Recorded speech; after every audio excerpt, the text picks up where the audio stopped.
উত্থান থাকবে, পতন থাকবে।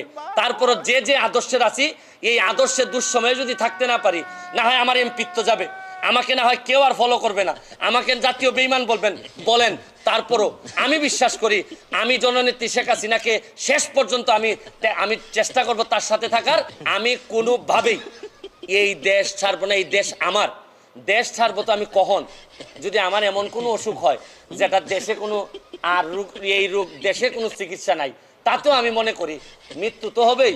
দেশটাতে হওয়ার মতো শান্তি আর কোনো কিছুতে আমি পাই না। তারা যাচ্ছে বা যাওয়ার প্ল্যান করতেছে, তাদের তো অনেক কারণ থাকতে পারে।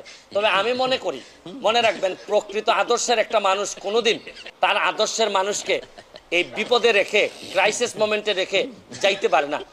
আর আরেকটা জিনিস মনে হয় কি জানেন, যখন বাড়ি ছাড়ার কথা শুনছি, তখন আমার মনে হয়েছে যে প্রথম দিকে মনে হয়েছে হারির বাড়ি ছেড়ে দিবে, এই বাড়িতে অনেকদিন এখানে বহু মানুষের জীবন নষ্ট হয়েছে, তো এই জন্য আল্লাহ হয়তো এটা প্রাকৃতিক বিচারও বলতে পারেন, আপনি আল্লাহর বিচারও বলতে পারেন, যে যাদের তুমি জীবন নষ্ট করছো, আজকে তাদের পাপের ফলে হয়তো তোমাকে তাদের জীবে আজকে তুমি বাড়ি ছেড়ে যাবা, হয়তো আজকে না হোক কালকে।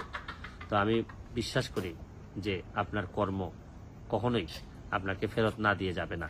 আমি বিশ্বাস করি যে পাপ যত পুরাতনই হোক না কেন, একসময় সামনে চলে আসে।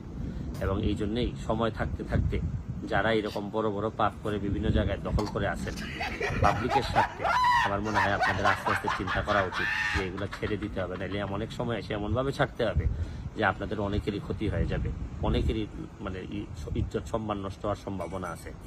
তাইলে কিন্তু বঙ্গবন্ধু সোনার বাংলাটা বানানো যেত।